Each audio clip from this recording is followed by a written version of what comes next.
check it. Talking about check it out, Corner. Y'all, please go check out that Truckin' Chub Z, man. The dude is and especially when him and Shad get on there. Him and Shad got a chemistry, bro. It's almost like peaches and herb, bro. They got this thing going.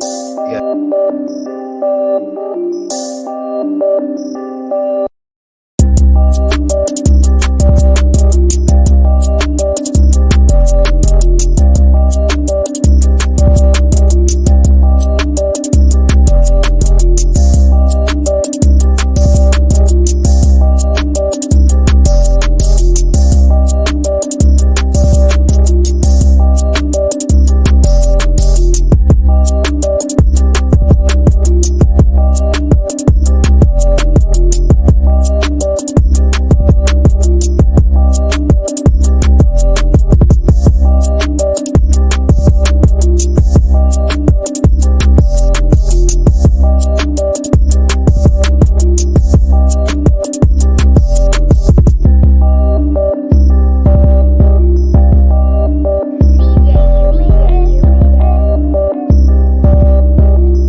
Yo, I'm feeling froggy today, man. I feel like I wanted to start air a little early, so I'm gonna start it a little early. How y'all feeling, man?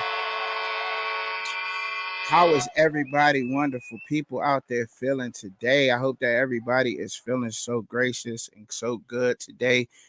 And y'all here kicking it with us on this fantastic Saturday, man.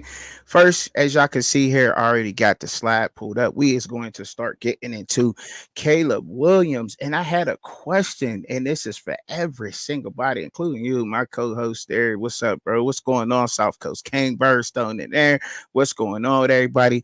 Look, all I want to know is, do y'all really think that Caleb Williams tanked pro day on purpose? Okay. Because, like Lewis Riddick said, he was a lackluster performance. Okay. From Caleb Williams. He was the only one on the big network that came out and said that. Okay. The only one. He was the only one that came out and said that, mind you. Okay. Now, Merrill Hodge already been came out and we did that live show and he said that there was no difference between Caleb Williams and Justin Fields and the Bears shouldn't get rid of Justin Fields. Okay, might I add that? All right. Also, us here on the fans' point of view, Shad and I and Shad, Revenge of Kyle Wright and all that, whatever he going by, serial murder, whatever he going by that this day. We also said that they were the same player.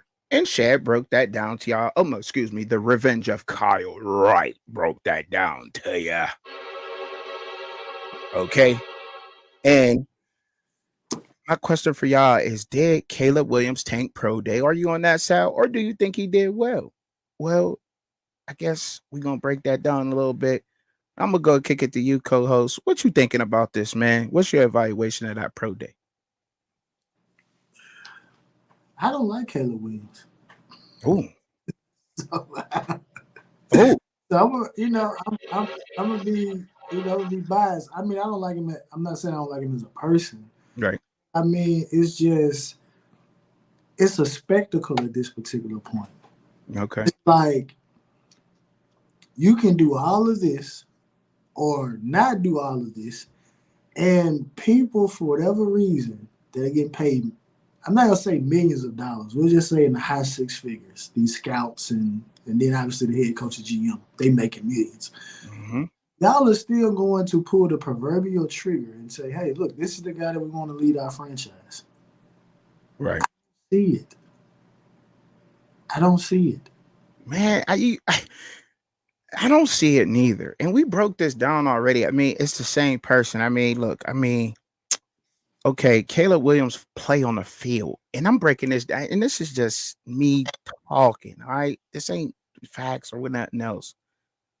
But Caleb Williams can play ball, right? The guy can play ball, but, and I know it ain't got nothing to do with his painting his fingernails, bro. But goddamn, you going to the NFL, man? Can't be doing that. I don't, I don't rock with stuff like that, and I don't know what he is, how that's going to translate over. And I know I'd seen it was just a lackluster performance, y'all. It really was. I mean, the little bit of research I've done, I don't claim to be no quarterback aficionado or anything of that sort, but they say that when you're a shorter guy, when you're dropping back, you shouldn't clutch. You shouldn't clutch in like this when you're dropping back and you're drop back. You shouldn't do that when you're a short guy. You need to stand tall, upright. He did that. I noticed that his drops were short. In the NFL, you got defensive ends, defensive linemen out there running 4.4s and 4.5s, punch buggies coming at you, if you will. You know what I'm saying? And you got to be quick. Your feet got to be quicker than that in your drop backs. And that's what I did notice, his mechanics. Although I'm on the side of him tanking on purpose, because I don't think he wants to be in Chicago, Shad. What you think about that? Like, I mean, he's came out and said that, like, I don't think he want to be there. I mean, it makes sense since, if you're saying this right here, because obviously the Commanders had a second pick. Caleb Williams is originally from the DMV area. We're going to get into this when we talk about which rookie quarterback is going to have the early success. Okay. And I'm not tipping my hand, but Cliff Kingsbury's there as the offensive coordinator now. But again, if the Bears would still have Justin Fields, he would slide the 2. But for whatever reason, there's nothing that Jaden Daniels can do. There's nothing Drake May can do. JJ McCarthy, for whatever reason, has skyrocketed. Michael Penix has dropped like an anvil. There's nothing any other quarterback can do aside from finding the cure for every known disease known to man. And I still don't think that they would be selected number 1 in the draft. I mean, I don't get it. We're not talking about a can't miss prospect here. It's Caleb Williams that's coming again. Let me say again, I have to say this. I am biased. So okay. I'm just going to give you bias. I'm not looking to be unbiased. There's Caleb Williams that come out every year. You're not special. Right. You just happen to play for Lincoln Riley. Say that. Being biased. You're not the best Lincoln Riley quarterback. Nah. Hey, say that. Say that, bro. Speech.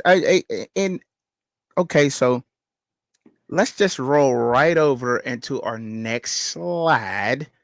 Okay, and I want to say what's up to everybody in the chat. We appreciate y'all coming through and spending some of y'all Saturday with us, man. Y'all beautiful, beautiful people out there of the internet and out there. We really do appreciate it. Make sure y'all hit that like button for us for the algorithm, man, so we can get up out there in these YouTube streets. We deserve it. We are 2 hard-working husbands and 2 hard-working fathers that are trying to make something for ourselves. So y'all can help with that. All right. Look, and we're gonna roll right over into the next slide, man. We're gonna get into which rookie quarterback do you think is going to translate over to the NFL? Okay. And we know that everybody on this list is not going to be in the NFL. It's just a quick picture I had to throw up. I literally just made the slide like right before we came on. I almost forgot it. It's a true story. It's a fact. Look, hey, my co-host fucking vouch for it. But every quarterback on here is not projected to be going. So don't be looking at that. You know what I mean? The left pitcher, yes, those guys are going. Those are probably the top 5 guys. You got Drake May, Caleb Williams, Bo Nix, Jaden Daniels, JJ McCarthy. And I believe, honestly, the quarterback that is going to translate over into the NFL, one of the best to me, and it's going to be hard to pick the best, but I think JJ McCarthy is going to translate over to the NFL. Why do I say that? Well, okay, I say this only because we have not seen JJ play his best, right? We really haven't seen him throw too much, take too much punishment in college, and all those sorts, right? He was healthy in college. Your best ability in the NFL is availability. You agree with me on that? So he has that a plus for him. He can make all the throws. He really didn't have the weapons that he's gonna have on a professional team, and JJ McCarthy can run. Despite what everybody may think, JJ McCarthy can actually run, and I think that that's going to help him tremendously in the NFL. You know, yes, I do train during spring break. Cuban up in the building. Yes, I do. I do. Yeah, look, hey, yo, man. Hey, for real though. That's what I like about him, man. But I think he's going to be one of the quarterbacks that's going to translate well over. You know, statistically, no, it's not the prettiest look, but just his mechanics and what he can do, I think that will translate over. And he had one of the best coaches do it. Like, I mean, Harbaugh, man. I mean, I can't argue with him. He know how to breed tough football players, and I believe that JJ can do it. He will translate over good. I think even if he needs to come in and sit behind somebody, he will be one of the ones that's going to translate the best in this rookie class. You can go ahead with your next pick.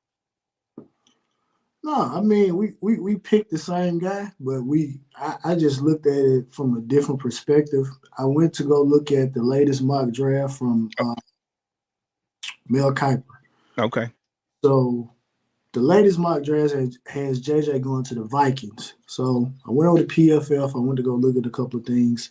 So from an offensive standpoint, the Vikings, well, I'll just give the picks. Obviously, Caleb to the Bears, Jaden Daniels to the Commanders, Drake May to the Patriots, Bo Nix to the Broncos, and then they got Michael Penix going to my Raiders in the second round. Mm-hmm. So just looking at it, PFF ranking, the Vikings have the best offense. Obviously, a lot of that is based on just the receiving that they have. But just looking at it, they were third in pass blocking. They were 10th in run blocking, right? So yeah, that's what a rookie quarterback needs. And then when you look at the weapons, you got Justin Jefferson, you got Jordan Addison. KJ Osborne ended up getting traded to the not traded, but he's with the Patriots now. So obviously, when you just look at the weapons, obviously Michael Penix will have Devontae Adams if he is indeed drafted by my Raiders. But as a quarterback, you can't ask for a better starting duo of receivers than Justin Jefferson and Jordan Addison. So I think that would position JJ to be in the proverbial catbird seat. But if it's not JJ, then and this is another guy that I'm not as high on, but I'm not as down on him as I am Caleb Williams. But Jaden Daniels will probably be my second, simply because obviously going to Commanders. Mm-hmm. Cliff Kingsbury is the offensive coordinator. No one has questioned his play calling ability or anything like that. But just to answer the question, I have to go with JJ McCarthy just because I feel from a supporting cast. Nice. I like that too. I like that. And I like the way you broke it down. We got some answers in the chat. I asked everybody to join in, and I love the interaction we get. So yeah, I trained for spring break and all that good stuff. Birdstone said May, Penix, and Daniels, he thinks they're all gonna have good rookie seasons. Okay, he say all of them is gonna have. I think so too. I think so. I think those are good, nice guys that I have rookie seasons. And somebody asked us, Katie Alman said that Penix is a sleeper, and Anthony Mazzano. Did I pronounce that your last name right, bro? He said, in terms of his skill set, let's say hypothetically Drake falls out of the top 10 or the top 15. Which team fits him the best in terms of scheme? If he falls out of the top 10 or the top 15, what team fits him in terms of scheme? First, in hypothetically terms, if he falls out of the top 10, top 15, he ain't starting. I don't think on no other teams. I don't think so. I don't think that he would, just thinking just real quickly and trying to remember the order of the draft. I don't think that he would start. With any of those teams. Drake May, I know he's a great talent, but if he falls out of the top 15 in the draft, top 10, top 15, then hypothetically speaking, he's definitely going to have to back up somebody, and that's not a bad thing to sit behind somebody, learn the do's and don'ts of the NFL. He said Drake May. Drake May. Drake May. Yeah, he said Drake. So I'm guessing that's what he's thinking of, right? Drake May, right? Oh no, I thought he said Caleb. Okay, okay. Is you talking Caleb or he said Miami? He think Miami would fit them better. He said he thinks Miami would fit them. I don't see. The thing is that because I was thinking, I thought he said Caleb, but he said Drake May. Yeah, Drake May. He talking about Drake May. Okay, I got it. Okay. I mean, Drake May got a big arm, so I will go with the Cleveland Browns. Oh, that's a good thing. That's a good thing to go to. Hey, look. Them are the Titans. The Titans. You think the Titans are fat? Will Levis. I think Will Levis got that on Smash. And look, I got to disagree. Look, I disagree because of the fact of you're a rookie quarterback. You go into one of these teams that's possibly right on the cusp of a couple of players short of making the playoffs or going on a playoff run. Regardless of their quarterback got to be decent. You know what I'm saying? And I don't see him starting on any of those teams, even the Cleveland Browns, with all the money they invested in Deshaun Watson, Robinson being there. He already played. And going into a team like that, a lot's riding on him. Maybe will he go? Maybe not. But I don't even think he'll start over to it. And that's me. And that's okay, though. That's okay, because now we're able to have a conversation on what we think. And it comes to some kind of, let me give you my thoughts on that and you give me your thoughts on that. I don't think that Miami would be a decent fit either, because I don't see him beating out Tua. Tua's the man down there in Miami right now. Let's not forget, say what you want about Tua, but he's always a top 5 passer. He gets the job done. Yes, you can question his availability because he's injured. He dealt with some concussions and so forth and whatnot. But look, he is what it is. Do you think Drake May's really just going to come in to a division like the AFC East and keep the Dolphins where they're at? You know what I'm saying? It's hard to get. They're not breeding quarterbacks the same no more. They're just not. It's hard to get a quarterback with the right toughness and the right mindset nowadays. To me, it's hard to really get that. But what say you on that, Shad? What say you, bro? I mean, if the question is just about fit, then those are the teams that fits him. But as far as starting, I mean, nah, I agree with you on, I don't think he starts at Cleveland. But then again, I don't know what the status of Deshaun Watson is, Right. Will he ever bounce back? And that's that's a fact. I'm not that. I mean, some Dolphin fans, they love Tua, some hate him. Drake May has the bigger arm, I'll say that. But based on the offense and based on what they do, I mean, Drake probably would add an additional element, but I mean, we know what the Dolphins' issue is. I mean, y'all are a warm weather team, so Right. Y'all that particular threshold, y'all gonna be there. But I mean, I can see him challenging Tua though.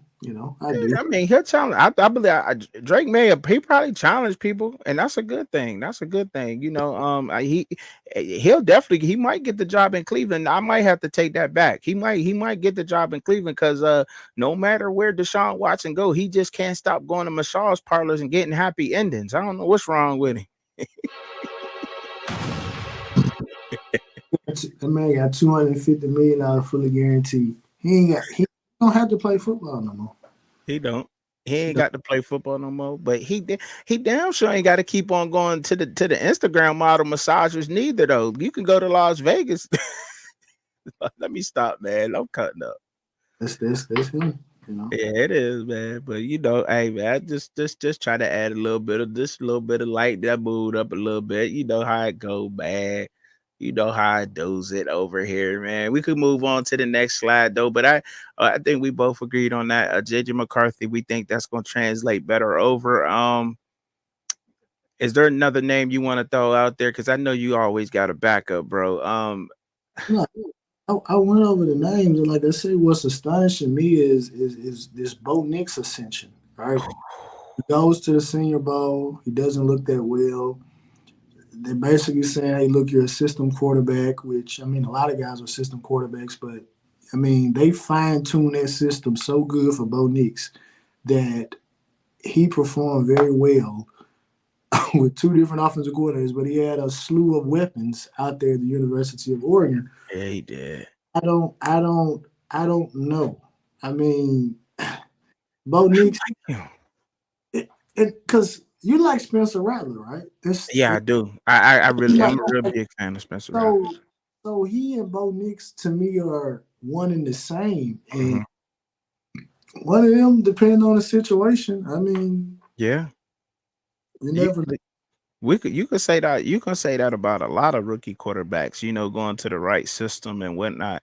But I like the way Bo Nix play, man. It's just something about his creativity with that ball, the way he just gets the job done. I don't know, man. I like the way he's exciting. That's what it is. He's exciting to me to watch. You know, that's why I like Bo Nix. You know, no other reason. Just being that reason right there. That simple reason. He is exciting to me to watch. That's it. But I think he might be asleep. He might be a shocker. But I definitely think that Michael Penix is definitely a huge sleeper. Mad people was talking about him and how big they were on him before that national championship game, and he's definitely gonna come in with a chip on his shoulder, and I think he's gonna light something on fire, man. Let's see. We'll see what happens. But I like what you said. I like what I had to say. Good conversation, and let's keep it going, bro. Let's keep it going here. So we got the next one, and the next question is for you, bro. Do you think is Coach Cal on the hot seat after that upset from Oakland? Coach Cal should have been on the hot seat that year that they lost in NIT. Oh, he should have been on the hot seat. We're talking about listen. You haven't been in the Final Four since 2014. You got one title in 2012. A close associate friend to him just got on ESPN. I saw this morning. He said he's not even coaching the same. Coach Cal teams are known for defense and rebounding. They're not doing that. But even with all the stars that he produced, though, bro, like you really think he's going somewhere? Like, I mean, Karl-Anthony Towns, John Wall. I mean, did he produce these people? Did he produce them, or did he just get put on the jersey? Just asking. They were on his team. So he gets the credit, nonetheless. I can't get no, man. You know what John Calipari is doing? John Calipari is he's Doc Rivers. You're Doc Rivers. You get the good jobs, you get the good players, and you, for whatever reason, can never make it to the finish line. That's crazy. You started the one and done. We got, what's my man name out there in Kansas? They've adjusted. Coach K, he did what he did. He loved, like, compared to your contemporaries, you are not on their level. You are at a historically great collegiate basketball program. And had Drake in the warm up, the locker room, all that stuff. Like, yes, you do all that, but it's like it's just sizzle. No steak. No steak. He ain't cooking? No. He just got the stove on. He just got the. Look, man. All right, look, man. You have no titles since 2012. That's bad. Hey, that's You horrible, not man. you That's not horrible. Rick, you not Rick Pitino. We know what they did in the game. We know what they did in the game, right? Yeah, I'm sure y'all know. Like, but the way that I broke this down, let me break it down for a little bit for those who may have missed the game or those who couldn't catch it. Okay, Oakland was 1 for 13 in field goal percentage, y'all. Hold up, bro. Hey, give some backstory. Let people know this is not Oakland, California. We talking about. No, this ain't. Hold up, this is not Oakland, California. This is Oakland University out of Michigan, right? Okay. Okay. So people were wondering why are all these lighter skinned people in the crowd? Listen, hey, bro, and they was 1. Okay, they was 1 for 13 to open up the game. Look, to open up, and this is probably around, we're gonna say about like in the first 6 minutes of the game, they couldn't score. 1 for 13 in the game, dog. They had 7 offensive rebounds in the first 6 minutes of the game, out rebounding them early, just how you said. They shot 5 from 12 from the 3-point line in the first 10 minutes of the game. This dude, Jack Goalie, had 18 points in 11 minutes, bro. And Kentucky shot 2 for 7 from the 3-point line in the first 16 minutes of this game. Oakland had 3 players in foul trouble in the first half. And just how you said, coach still couldn't pull the game off.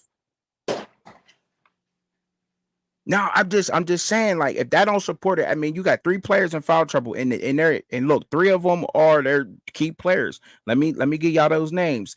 It was Rocket Watts, Trey Townsend, and Blake Lamblin were all in foul trouble early on in the game. They did not do exactly what you said. They didn't take it to the hole. They were not trying to rebound. Okay. Kentucky was the number 1 3-point shooting team in the country. And they were 3 for 14 in the first 24 minutes of the game. Terrible. And they just got knocked off by the number 14 seed league representative of the hold up, what is that? The Horizon League? The Horizon League, bro. The Horizon League. That's who they got took out by. Okay. All right, man. I'm just saying. I had to pull that up, right? Because it just goes into further supporting what you just said about they didn't rebound, they didn't play good D, right? And this is by I don't know. Look, man. The guy, when it comes to this basketball ish, bro, I'm gonna have to defer on that one. You know what I'm saying? Because I'm just really getting into this basketball shit, like for real, to be honest. But I just know that it was an upset. I know it was a huge upset of them losing that game. The history of Kentucky, I do know a little bit of the history and the players that come up out of Kentucky, like Anthony Davis, like I named Karl-Anthony Towns, John Wall. There's a few more that's on that list, a lot more actually, but like you said, he can't get it done. He gets to the finish line, bro. And you say he want to be on the hot seat. Said Ben should have been on the hot seat. But I don't think they're gonna get rid of him, man, because he brings good players there, in my opinion. And I just don't think they're gonna get rid of him, bro, only because of the players he can bring in. Fuck it. This man had a absolutely loaded team. They go to the NIT and lose in the first round. Who did they lose to in that game, bro? Who did they lose to? I don't remember who it was, but he had a loaded team. And so why do you think they keep keeping him around, Shaq? Why do you think they keeping him around? What are you gaining? I don't know. What are you gaining? What's you? Chucking. These guys are not even staying in college. So they won and done. What are you? You got 1 title since 2012. I don't watch college basketball, but again, Calipari gonna be in the news simply because of recruiting. I remember Okay. that he had the Twins that year. You brought up Karl Anthony Towns. John Wall was there. DeMarcus Cousins was there. Um, uh, Devin Booker was there. Like, we can name these names, and you got all of these names, and you have one title and one Final Four appearance in the last decade. What are we doing here? Okay. What One more are question. we doing? Yeah, you're right. One more question to ask you, bro. What and this fair, bro.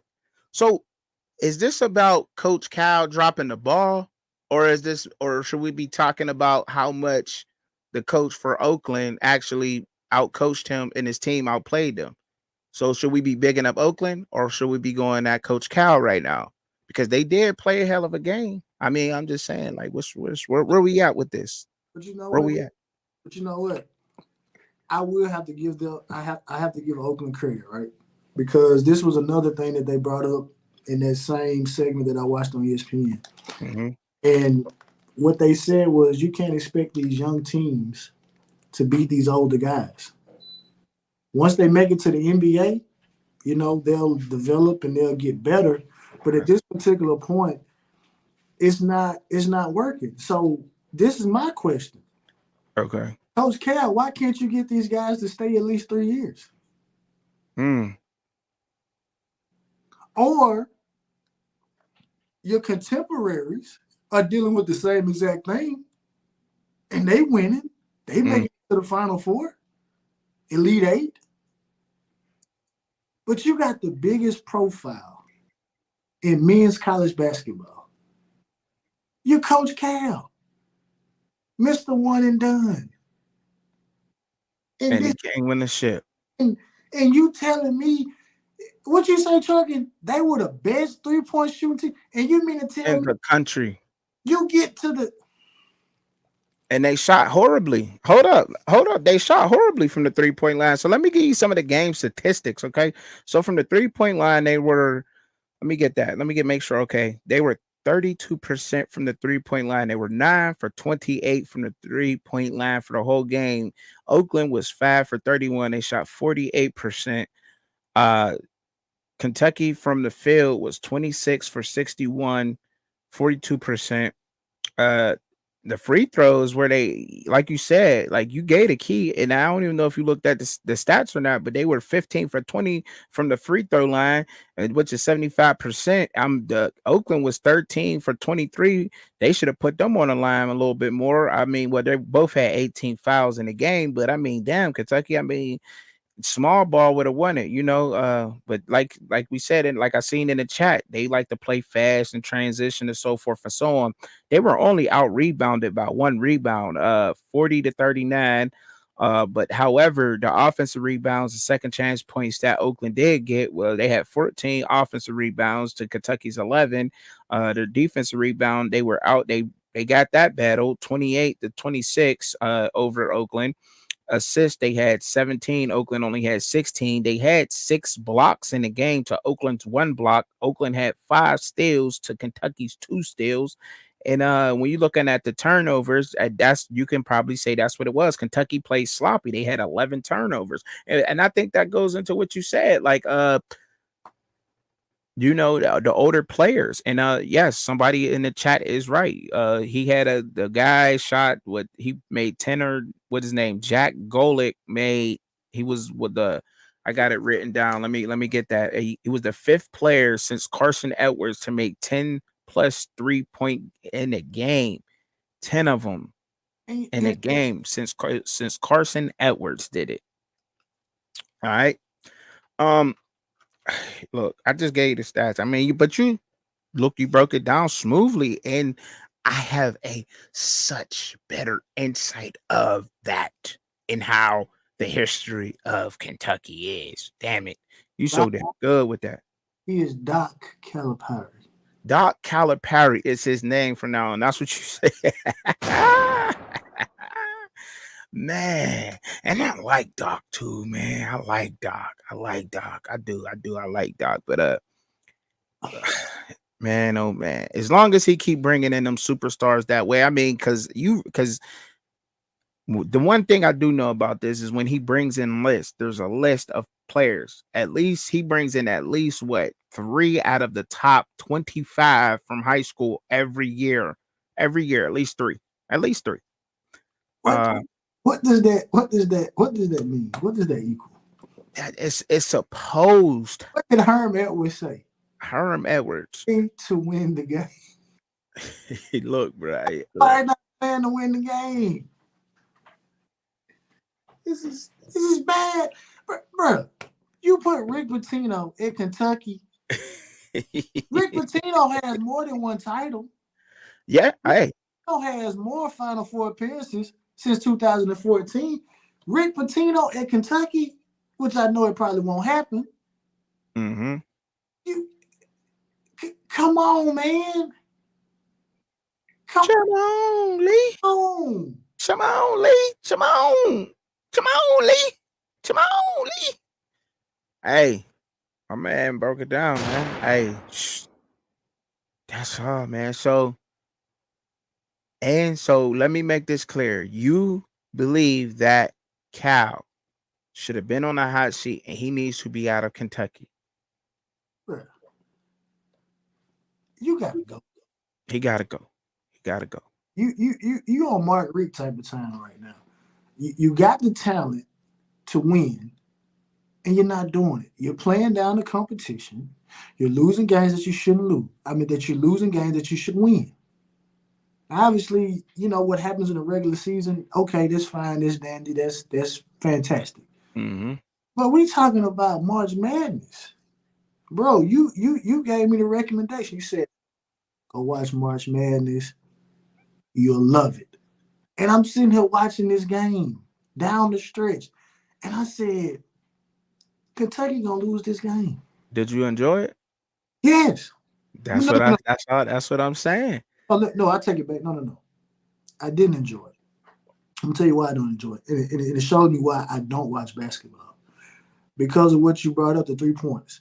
Mm-hmm. I said the last 4 to 5 minutes of the game, nobody took a shot inside of the 3-point line. Now, obviously, they made some shots.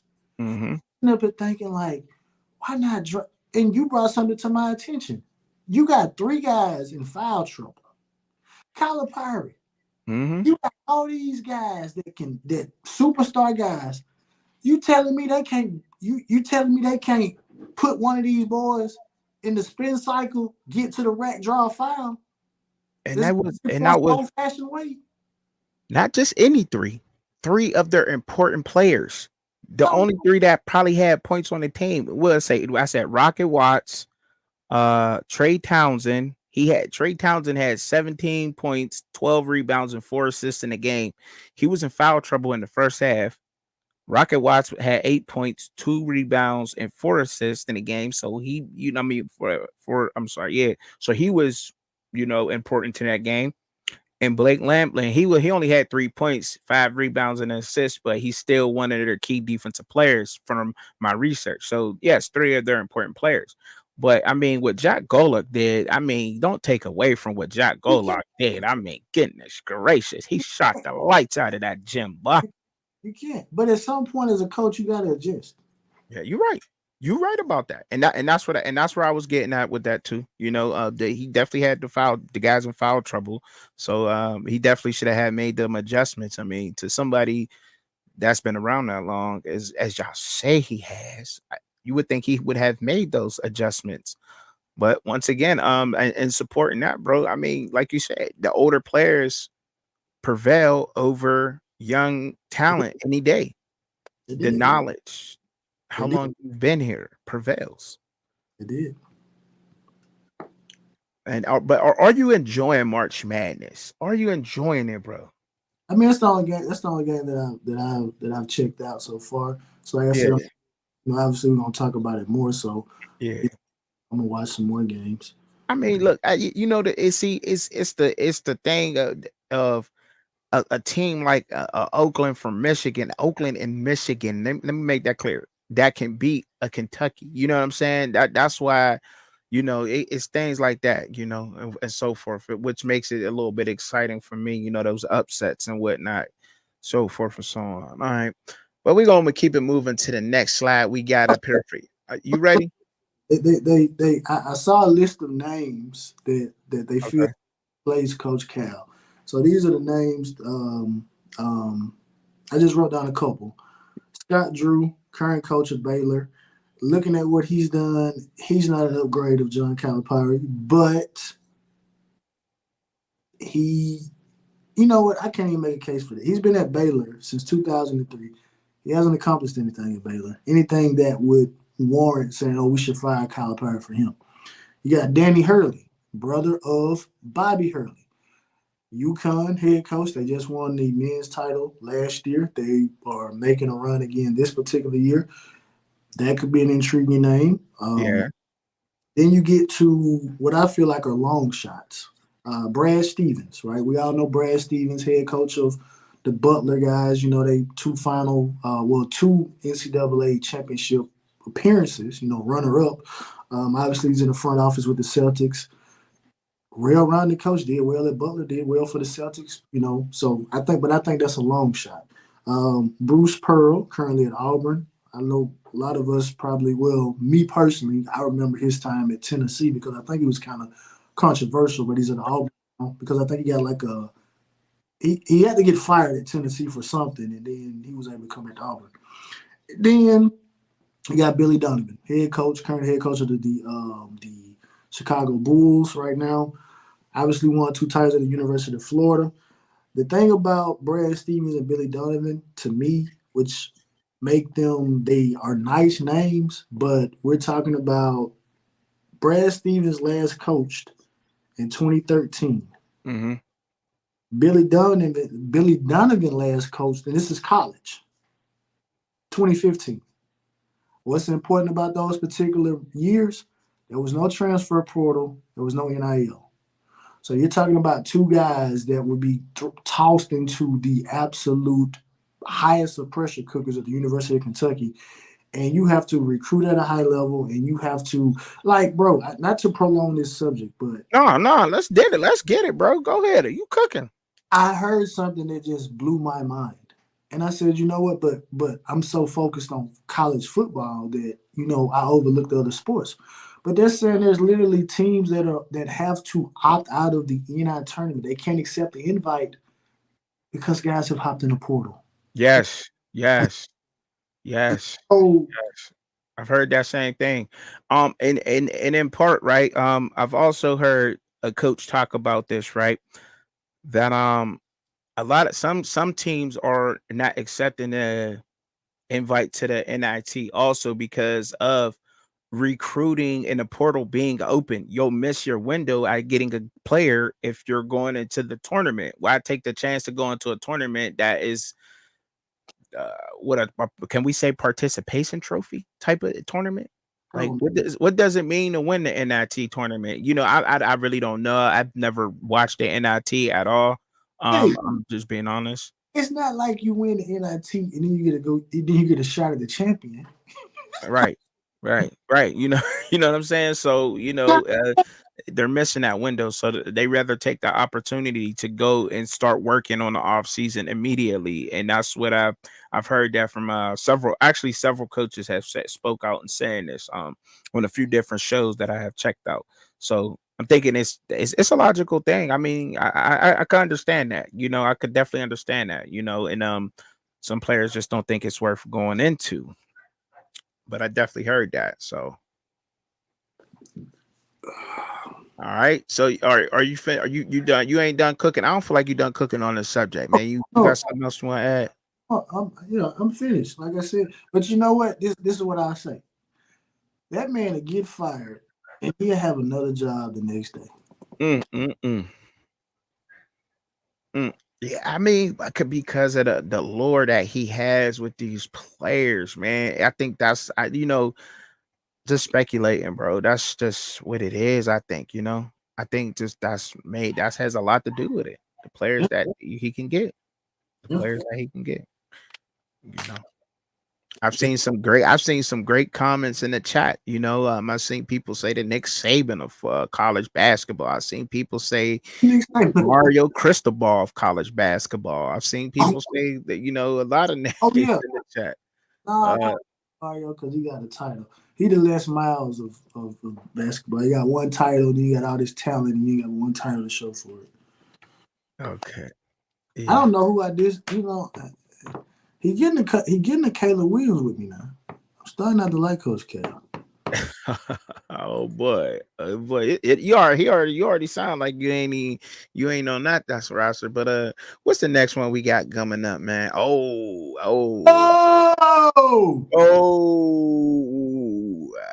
I had to throw the picture with Lisa Leslie up in there because you know, Lisa Leslie and all that. But what makes Kobe a better player than Magic? What is Kobe Bryant better than Magic Johnson? Why is what makes to me? Oh, man.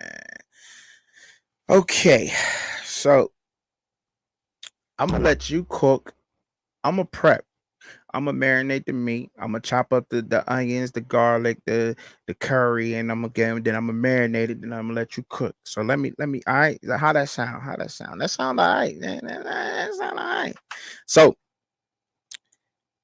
Magic Johnson was a 6'9" point guard who made everybody around him better, one of the greatest playmakers of all time. Kobe Bryant was one of the greatest play takers of all time. Okay, what great defense. Some could argue Magic Johnson, but he was a king of steals. Okay, so let's go into some of the highlights. Well, like I said, Magic Johnson, greatest playmaker. Kobe Bryant, greatest scorer of all time. But Magic Johnson was hindered by the HIV, which took him out for a couple of years of the NBA. Could argue that too. Kobe Bryant started in the NBA, did not go to college. Okay, Magic Johnson did. He had underrated scoring ability. Magic Johnson did. He was the assist man, made everybody around him better. Magic Johnson from 1982 to 1991 finished no less than third place in the MVP race, winning 3 of them. Okay. Now let's move on to Kobe Bryant. Like I said, he had underrated playmaking. He had 80 points a game at one point in time. Kobe Bryant had a 9-year stretch from 2005 to 2024, finishing no less than 5th place in the MVP race. So there's no big difference in the 5th place and the 3rd place, if you feel me. Yeah, feel me. All right.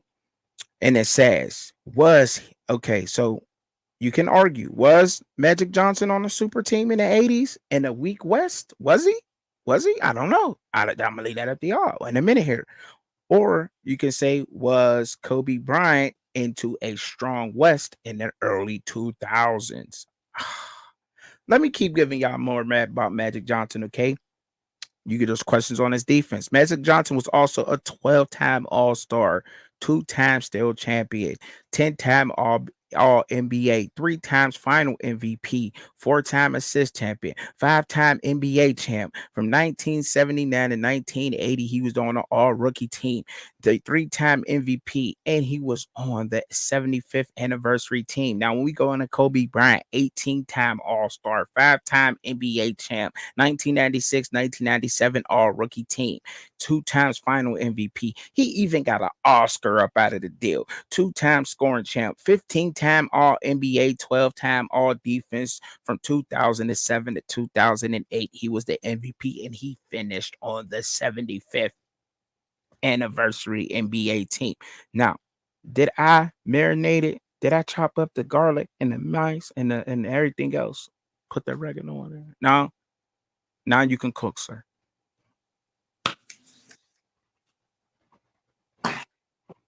I'm just gonna be straight up with you.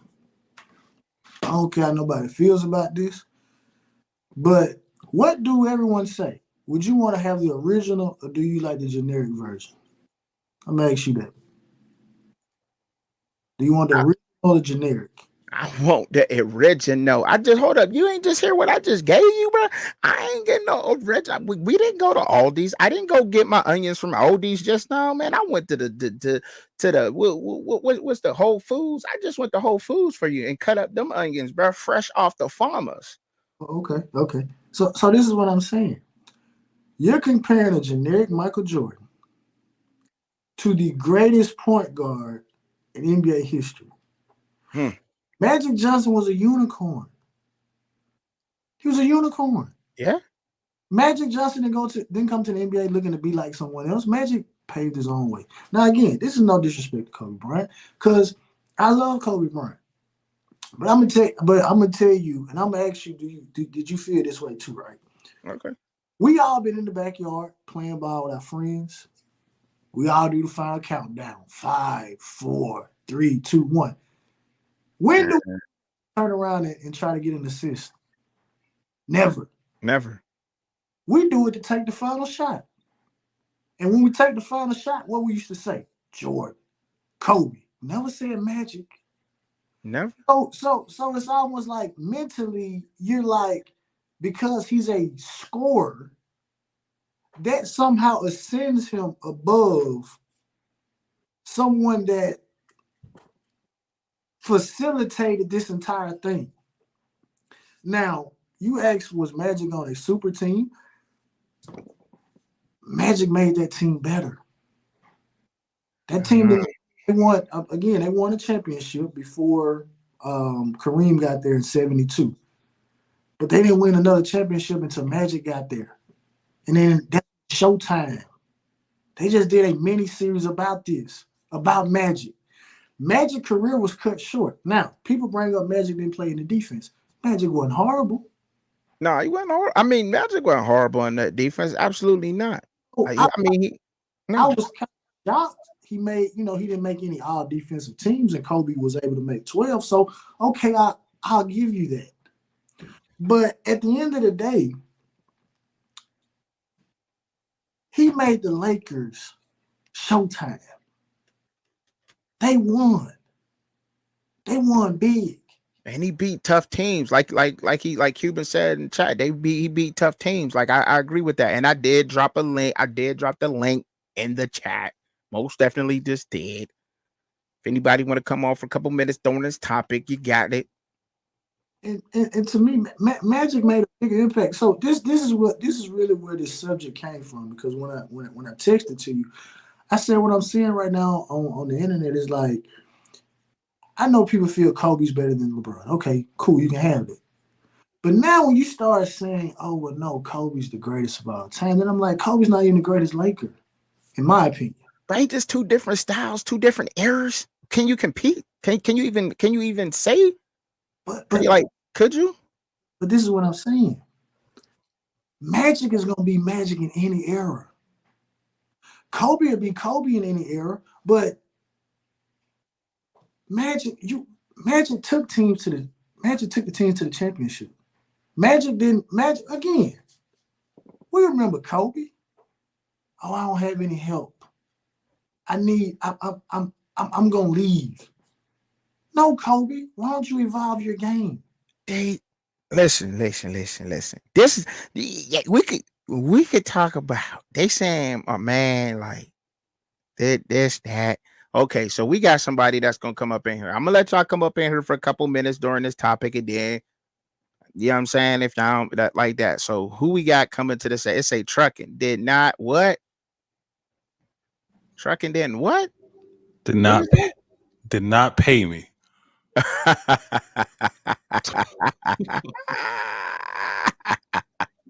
Can y'all hear him out there? Can y'all hear him? Y'all can hear me? Good. All right. I had to jump on this stuff. All right. Kobe and Magic. Magic had to play a lot of tough teams. He had to win a lot of tough championships. Kobe beat the New Jersey Nets. They don't even exist anymore. You know what I'm saying? He had to beat Indiana Pacers. Come on, man. And it's just not the same. In order for you to, the only thing that I could give the Lakers is they lost one game and, going to the championship. But the competition that Kobe had to play versus the competition Magic had to play, it was night and day. It was not even close. Not even close. Not even close. So do you agree? Is this different eras, different styles? Like with these two? Is this like comparing Tim Duncan to like Oscar Robertson? No, it's competition. I think it's competition. Okay. Not bring this up. Trucking. Nobody wants to talk. Nobody wants to say this. People love Kobe. Obviously, Kobe's gone. You know, rest in peace to his family. Hate that it tragically went. Kobe wasn't even the best player during his era. People want to say it was Kobe Bryant era. That was Tim Duncan era. Let's keep it a stat. Yeah, that's true. His era. Tim Duncan in the West. I love Kobe, but Kobe, great player. But I'm not about to sit up here and say Kobe Bryant is better than Magic Johnson when you weren't even the best player in your era. And how many years did he miss? You were what our generation, which I'm younger than you, you know, I'm younger. My generation, we didn't get to see Mike like most people saw Mike because they were older. So they like, oh no, this is Mike. Like, no, this like same person. So we're sitting up here thinking, oh, you're the best player. You're not the best player. The best player plays in San Antonio. I dropped the link, bruh. I dropped the link. Kobe is not. It's the order of operation is Magic, Kareem, Kobe. Kobe is not even the top two of the Lakers. So let's and I love Kobe. We all love Kobe, but he ain't Magic, man. The thing is, y'all got to see Magic and what he did. It's a little bit different, you know what I'm saying? Like Shad said, he's like, you know, he's a generic Jordan. Kobe is a generic Jordan. If Jordan didn't exist, what would be Kobe's game? We don't know. You know what I'm saying? So that's a good point that Shad brought up. I agree. Look, I mean, like I said, this is like one of those debates, right? It's like, is it, and I asked y'all, is this like comparing Tim Duncan to Oscar Robertson? That's not even close. Not even close. Not even close. Because Tim Duncan, he was that dude. Oscar Robertson. At the end, let's put it this way: at the end of the day, it's like, how do you take your teams to the championship, right? And Oscar Robertson, what? He won one. You know what I'm saying? Okay. All right. Studio, yeah. There is a link because I clicked it. If I click it, you know what I'm saying, it's in there. So y'all can look, you know, look at the link. Truck and dropped it in there. I want to hear everybody. I want to hear everybody's opinion. I dropped it a few times in there. I definitely want to hear what everybody got to say. I'm loving it. I love it. I love the interaction. I definitely want to hear what everybody got to say up on this. He knew what he was talking about when he dropped it. He said, bro, we're going to talk about this, man. We going to talk about this. We got to talk about this Magic and Kobe thing, man. Why am I the only one that saw the link? It's in there 2 times. I'll drop it in there again. Here well, it depends. I mean, are you putting it on YouTube? I saw it on YouTube. I don't know if everybody's on different channels. I put it on YouTube. I put it on Twitch. I put it on both. What we talking? I put it on both of them. You could drop the link too, bro. Okay. It's Cuban, by the way. I hope Shad already knows my. Oh yeah, I already know it's you, Cuban. I already know. I know it's you. I know you be kicking it with me in the morning. You know, the morning after. I know. I seen you. Trucking did not pay me to come on here. Come on, man. He said, I put it up there, man. I put it up there, studio. I put it in there, studio. I definitely put the link in there for everybody up out there, man. When you know what I'm saying, put it up on there. So I mean, Trucker. So why did you said Kobe was the dude? What was your reasoning again? My reasoning for what? Kobe being a dude? No, Kobe was better than Magic. Oh, me? I didn't never say Kobe was better than Magic. I was giving y'all the stats. I was giving y'all all the key points of either. So I'm gonna hold you accountable. So who's your answer? Oh, you said you hold me accountable on my answer. What's your answer? My answer is simply that I mean you gotta respect Magic Johnson, the eras of the game. In my opinion, you have to respect that. You have to respect who came before Kobe, what the foundation that Magic Johnson has laid, the competition he played against. Like how you said, I mean, in the end, That's what it is. I give all the points to y'all, but I'll have to lean toward Magic. If you asking me my answer, I'm leaning towards Magic Johnson simply because of that. That's just my simple answer. None of that, all that other stuff y'all talking about, only because of the era he played in and him playing before Kobe and me having respect for that. That's it. Oh, I think, they saying Shad dropped the link. I don't know if Shad could drop it. I yeah, mean, I see Truckin dropped it 1, 2, 3 times in here. I don't know what people see. Man, I don't know why they ain't on here. I don't understand it, but I think a lot more. I think that's what's wrong with this era too. A lot of the eras, people don't respect the people who paved the way for us. Like, you know what I mean? Not only just in sports, in life too. Like, period. People paving the way. People went through things. You know what I'm saying? Motherfucking our ancestors ain't get sprayed with hoses and all that for us just to waste our life and not go to college and do something with ourselves and stand in protests and all that kind of stuff. And Kobe and Magic Johnson laid a great foundation for Kobe to come into and get paid in the NBA. So, I mean, I honestly, really don't like these debates like this because it's like a disservice to somebody who came before. But it also, it's also great conversation on somebody to give some points and come out with a better understanding of each player. That's it. Oh, give me 1 second. I'm gonna send studio the link. 1 second. Y'all can keep talking. Yeah, that's what it is. I mean, that's just how I feel on that. You know what I'm saying? That's how I feel, on that whole situation. I feel like people should respect, you know what I mean? Show some respect to the OGs out here, man, for real. People paving ways. That's simply put, man. That's just how the principles and morals of life I was respect on. But they're both great players, man. And also Magic Johnson, you can build a team around him. You know what I'm saying? I don't know if I can really. How many people you think you would say you'd be able to build a team around Kobe? Like, did Kobe make players around him better, or did players come in already good around Kobe? He can't build a team around Kobe, man. Okay, all right. Well, I don't know. He's a great player, but he's not. Again, I grew up, and it was always Mike 1, Magic 2.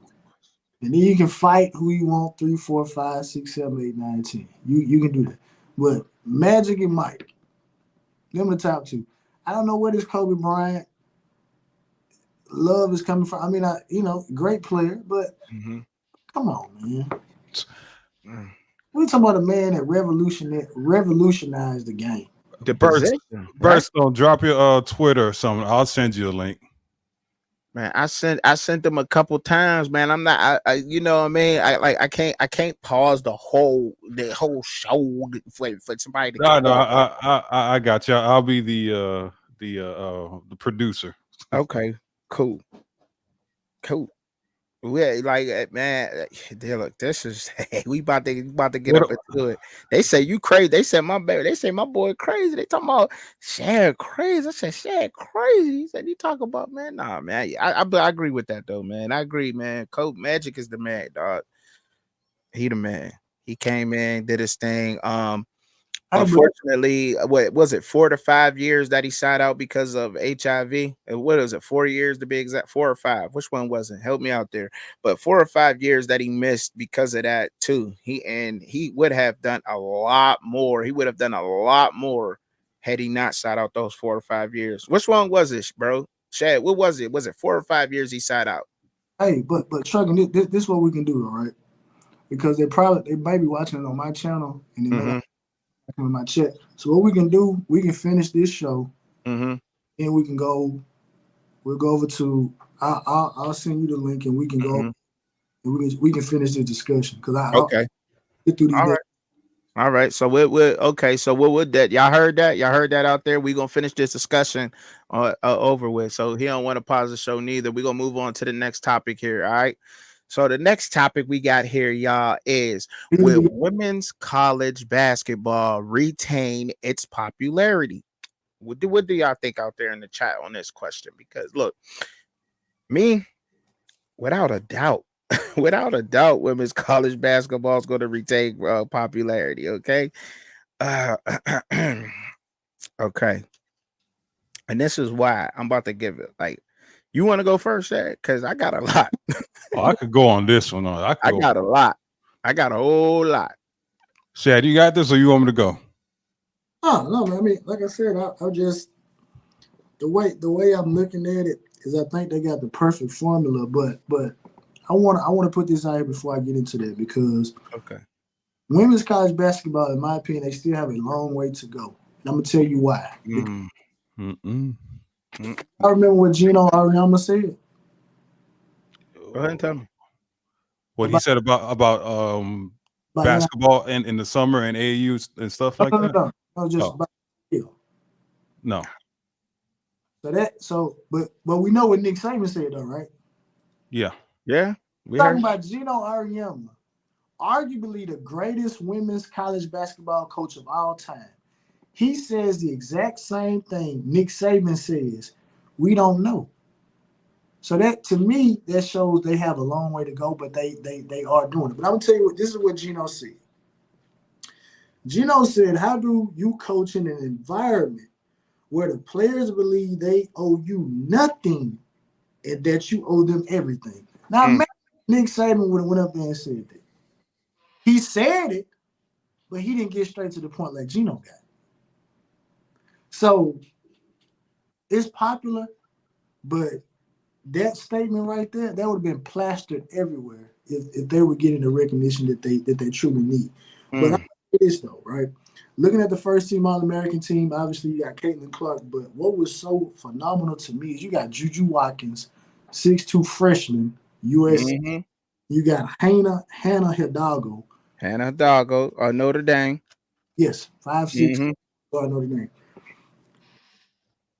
They were third and Juju was second in scoring. Yep.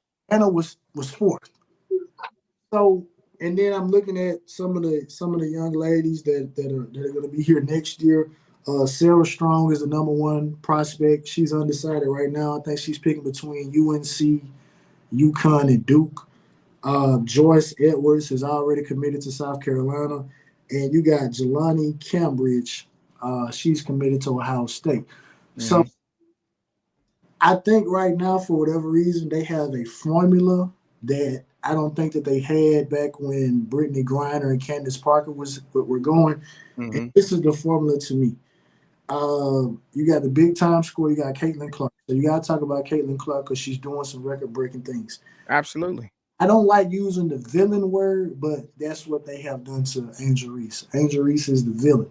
Mm-hmm. I think with the inception of the NIL, also, and then you have men's college basketball that is probably at its lowest point ever. It's going to boost women's basketball because I don't see men's basketball getting any better. I really. Well, yeah, I do think that women's basketball is definitely going to retain its popularity without a doubt, from simply just because of it's being the most watched at the present time. In this present time right now, women's college basketball is breaking all kinds of records all across several media companies. The ACC network and the SEC network each saw their best women's college basketball regular season on record, the most watched women's college basketball regular season ever on ESPN Plus. ABC just finished up a 2% year over year.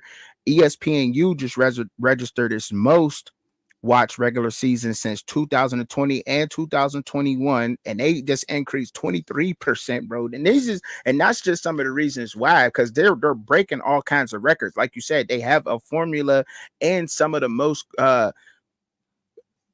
popular players that's in women's college basketball are freshmen. You just named Hannah Hidalgo. Let's not forget Malaysia Fulwiley down there in South Carolina. She's only a freshman. And as long as Dawn Staley's around, she ain't going no place. I don't think that's going nowhere because she's selling out buildings. They're breaking all kinds of records. The NIL deals look, it's easier to watch for some of the casual fans who really don't watch basketball because it's a slower paced game, and that's some reasons why some men don't watch it. But I'm not even done talking about the records. Let me keep going into breaking them in these records. Before you keep going, Trucking. Right. So this is Shad, the reason why the women's game is more popular than the men's game is because you cannot get paid more money in the WNBA, right? Caitlin Clark going to the WNBA is going to take a pay cut. Angel Reese, any female college basketball player going to the WNBA is going to take a pay cut. So it's rare that a college sport is more popular than a professional sport, right? College basketball is not on that level, right? College basketball is horrible, to be honest, right? If you would have told me, hey, Cuban, I got championship tickets, who you rather go watch? Women's Final Four, if it includes UNC, Iowa, USC East, USC West, Iowa, and LSU. Man, give me that ticket all day, every day. There's not a men's Final Four you couldn't pay me to go to. You know what I'm saying? So for me, it's like it's all because WNBA product is so horrible, right? Women's college sports is like professional basketball in their world, in their sphere. So I would have to say women's college basketball, and also there. It's like the top players play in women's college sports. The top, if you're a teenager, you probably go overseas or you go to another type of league. You don't necessarily go to play college basketball, right? So all the best players, the most skillful players in women's basketball you have to play in college. So that's why I say female basketball is a better product, because the structure of college basketball is horrible. So in answering the question, Cuban, will women's college basketball retain its popularity? Yes. Facts. And it's because of the NIL. So now they're going to have Angel Reese could stay another year. Caitlin Clark could say, I don't want to go to the whatever and stay another year, right? So they could have players that stay 5 years, and you know their name from, like the girl from Connecticut, Paige. We've known this girl since forever, right? I'm pretty sure if I ask Shad, without looking at notes, or you trucking out, looking at your notes, name me 5 to 10 college basketball players. What, in women's and men's? Off the top, it's gonna take me a minute, bro. It's gonna take you a minute, but if you tell me, if I say give me 5 to 10 female basketball players, you can rip them off the top of your, off top. Caitlin Clark, Angel Reese, Flau'jae Johnson, Malaysia Fall, Full Willie, and that is crazy. But that's crazy that you see. But you see how you flowing. You're not even cheating, right? That's the whole purpose. You know what I'm saying? It's like, that whoever is responsible for marketing women's college basketball, the WNBA needs to hire them, because they're just do you think it has anything to do with there being more teams? I think it has to be. You see them as the top tier teams. You see them as freshmen, and you see them as a senior, right? Same thing that happened with college basketball before when Magic and Jordan were around. Right, you saw Jordan play as a freshman, and you saw him play until Ewing, things of that nature. Right, it's like you saw them in all these years and develop. College basketball, you're one and done, and there's no more skill in men's basketball. It's all 3-pointers, right? Nobody's dunking, nobody's posting up, nobody's crossing over. It's all come down, shoot 3 points, come down, shoot 3 points. And the women's sports is like you have to play the whole court. Yeah, and it's like you can see it, like it's poetic to me. I like it. I'm a fan of women's college basketball. As I know, I make videos on it, and I wish that more people did make videos on it too. But even without a lot of people doing that, on YouTube and making it even more popular, it's still a popular sport, and it's breaking all kinds of records. My goodness, the numbers that I got, I'm gonna let y'all cook, but then I'll give y'all the numbers after that. But the numbers is just crazy on this, man. It's like, just know that they're breaking all kinds of records this year alone. Since 2022, when Caitlin Clark went up to Iowa, she's selling out. The tickets to a women's Iowa's basketball game is $200 to $300 more than a men's game. I'm just saying, man. You're right, man. I don't think that. So in answering the question for me, will women's college basketball retain its popularity? Absolutely, 100% it will. And it will only keep getting better. And in studio, you're definitely already in, bro. You're in audio, so that everybody will hear you if you speak. What's up, gentlemen? What's going on? I kind of agree and disagree with Cuban Kane. Here's why. I still like the men's college basketball way better than the girls' college basketball. I'm sorry. But why? Let's be honest. I'm gonna be honest. This is why I agree with the question as far as it will retain its popularity. But let's be honest. It's mainly because of social media. Let's be honest. Angel Reese, she cute. She got her little shorts flashing everywhere. And it's bringing excitement, which is cool. I agree with them. That's marketing. And that's blowing up their game. And it's getting more exciting. I've been betting on the girls' basketball, though. I've been watching the girls' basketball. But when it comes down to just watching the game and just athleticism and it ain't there yet. Not yet. They starting to dunk, though, still. Well, when I say I agree with Cuban Kane, I was talking to my homeboy about this the other day when we was analyzing betting on college basketball. I said, man, it used to be several years ago where you could actually know some of these players, who is the dominating player, who is the clear-cut first rounder. You don't have none of that no more. It's like a mystery of who's going to be the top draft pick. Like in the NFL, you know who's going to be around the top 10 pick, pretty much. You know, basketball now, it's just like a mystery. It may be two foreigners that we never heard of, unless you bet on international basketball. Y'all learn the IBB with me. If I bet on the IBB, international basketball. But Kemba Walker, he playing for Spain, Monaco, right now. The golf, there's a lot of little NBA talent over there. But you can't. It's not. I think the portal kind of disrupted it, along with that one and done little thing. And now they got the little G League where some of these players can go say, "Bump college, I'm going to the G League," and go straight to the league. Some of these players deciding to try overseas, saying bump college, and then they'll get a shot to the NBA. So that's kind of why college is taking a hit, men's basketball, but it's still be exciting. It is, but I mean, I get that. I like that. As far as saying that it's more exciting, though, I can't agree with that because I mean, the numbers don't lie. If it was more exciting to everybody, their numbers would be doing that. Men's college basketball. Wait a minute. What do you mean numbers? I mean, like the NCAA Final Four outranks almost all sporting events when it's for maybe the Super Bowl. I'm not talking about later. I'm talking about as of right now, the women's basketball tournament is watched more than the men's tournament. So you saying today, this year? Yeah, this year. Women been watched more than the men. That's like a precedent.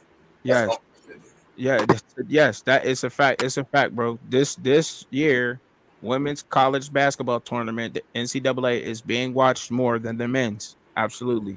And another thing about women's sports is when you see a center is playing a center, right? A center is not playing point guard. Like, you know, you have Kevin Durant. Back when basketball, you know, when we grew up, if Kevin Durant was a 7-foot dude, he is not playing shooting guard, small forward, the Wemby's of the world, right? You're not seeing them play shooting guard, small forward, right? And in college basketball, women's college basketball, they still have positions. A point guard plays a point guard, a shooting guard plays a shooting guard, so on and so forth. You know, that positionless basketball works in the NBA, but it's not a good sight to see in college basketball because you got these dudes that really can't play, these centers, right? They really can't play basketball, shoot a three-pointer, and it's like, man, get your big piano, you know, in the post, you know. Yeah. But then it's like when you get to the NBA, it's like the premier, the premier. But in college, you're not the premier, and then you have these dudes play, you know, trying to be that are centers shooting three-pointers and handling the ball. Is like, what are you doing, you know? And that's why women's college basketball is like they still play their position. Not, I'm not trying to offend any females out there. I'm not meaning that way. I'm saying like if you're a center, you're playing center, you're forward, and you're a guard, so on and so forth. So that's why the women's product right now is a better product than men's college basketball. Right. Right. Oh, we Go got to ahead. hear Studio's opinion on this Yeah. Kobe and Magic Is this stuff. the 'Cause women's right Well, movement we got on this channel now? Because no, no, I'm no, no, looking no, at no, the no, no, no, no, no. right Look. Hold on. I don't get into all that women versus men, whatever. I don't do all that. You know what I'm saying? That was But a joke. That what was a joke. That was a joke. But what I was saying is, I'm looking at an article right here that says NCAA's tournament first full day was its most watched in a decade. yeah, So I don't know. that's what I'm saying. Hey, Stu, like it's crazy. But what's your opinion on the Kobe, man? The Kobe and Magic.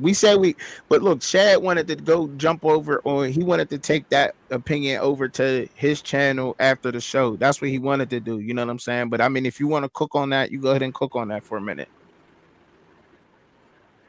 But hold up, no, because it's not gonna be a minute. Let's just be honest. Because Hold I up, was it's trying. not gonna be a minute. It's not gonna be a minute. The studio is gonna get up on here and he gonna say what he gotta say. So me and after the Studio going show, battle. yeah, it's And the gonna keep pace going is back suck, and forth.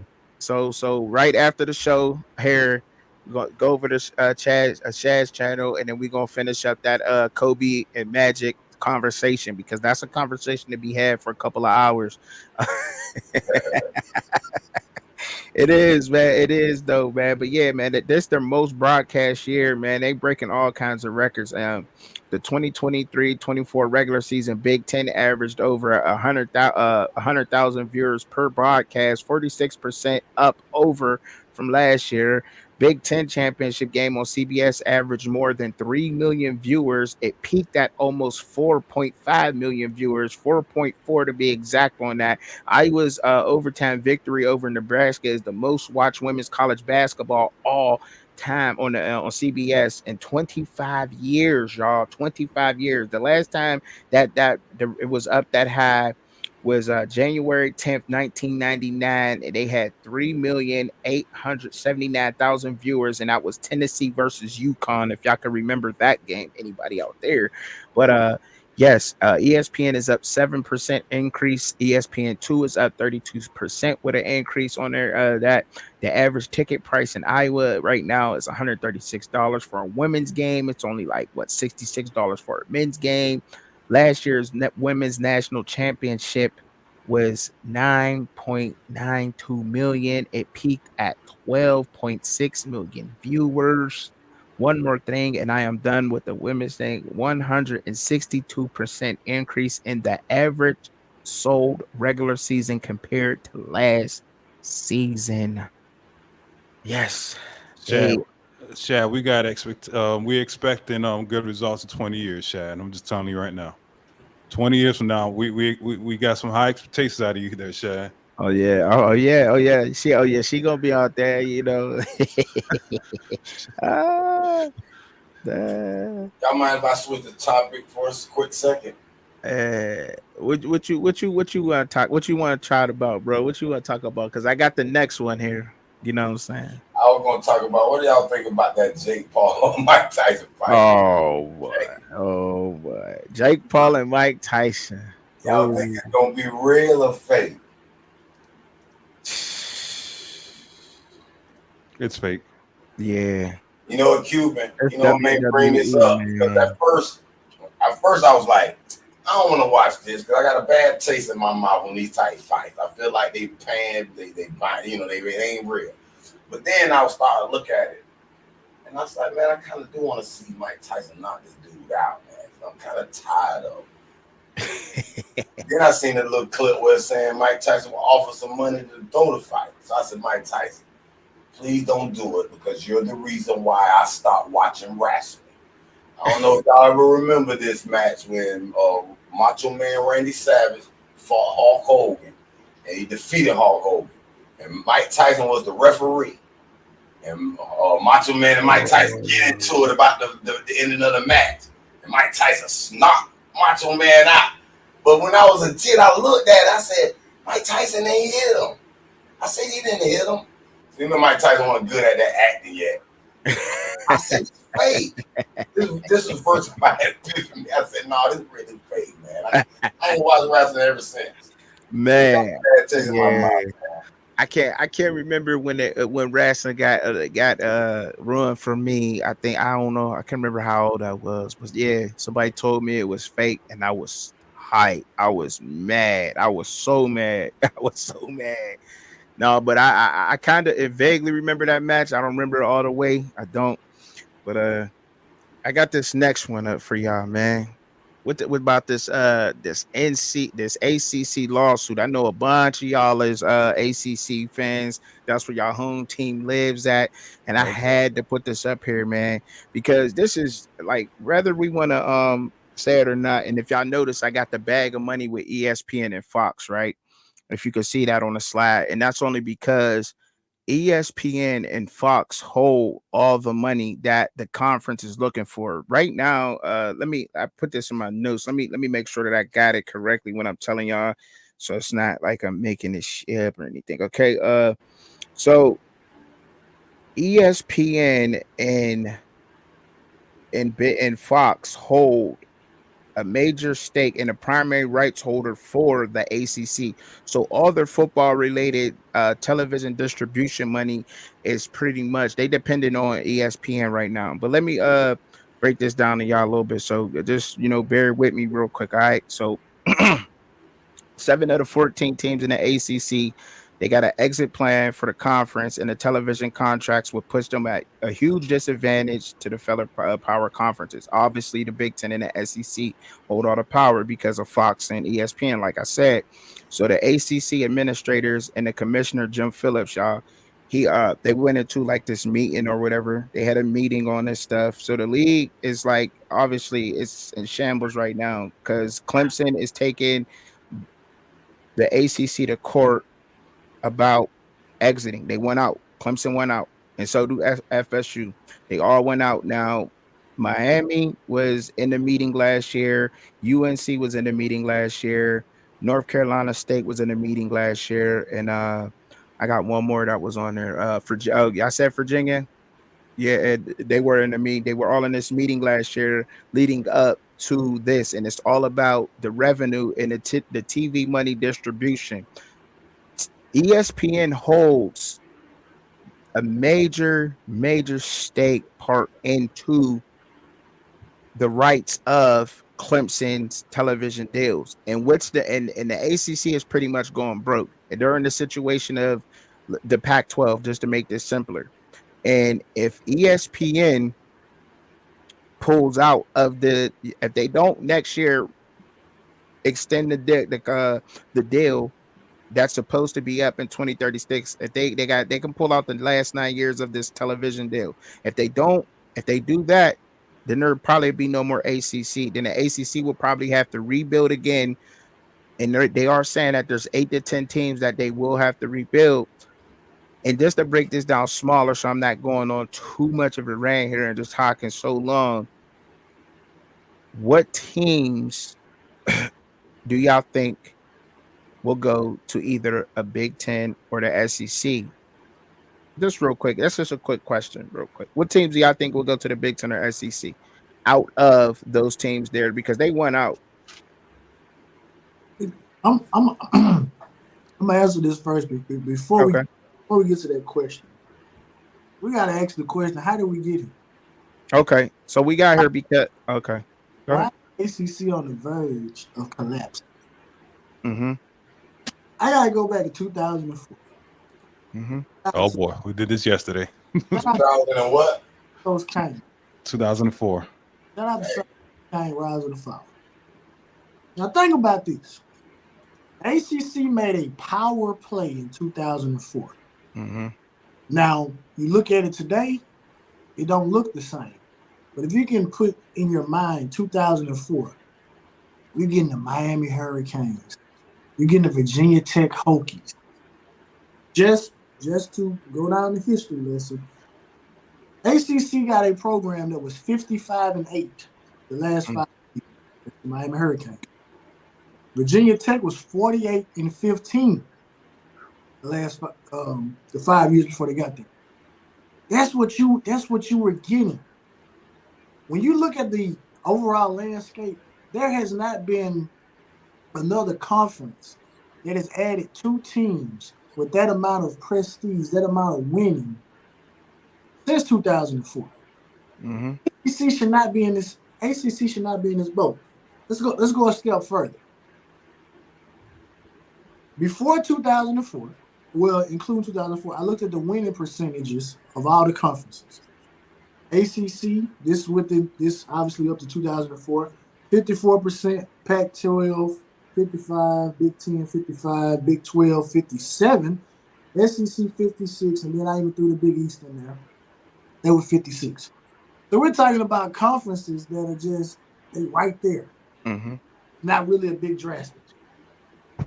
ACC messed up when your top three programs from 04 on, they couldn't hold up their end of the bargain. Let's think about the top three coaches in the ACC going to 2004. Frank Beamer held up his end of the bargain.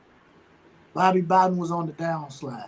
He didn't hold up his. And obviously, Miami Hurricane fans, we ain't got to say his name, Larry Coker. This is what the SEC had as their top three coaches. Nick Saban, Tommy Tuberville, and Mark Richt. We know those names. Let's go to the Big 12. Mack Brown, Bob Stoops, and I guess it's Blaine Barnett. I didn't get his first name, but he was the head coach of Colorado when Colorado was originally in the Big 12. The Big 10 had Lloyd Carr, Michigan Royalty, Jim Tressel, Joe Petrino. Pac-12 had Pete Carroll, Mike Bellotti, and Tadford, which was the head coach at Cal. So if we kind of look at this right here, we can see that the Pac-12 went down. Pete Carroll left. Yep.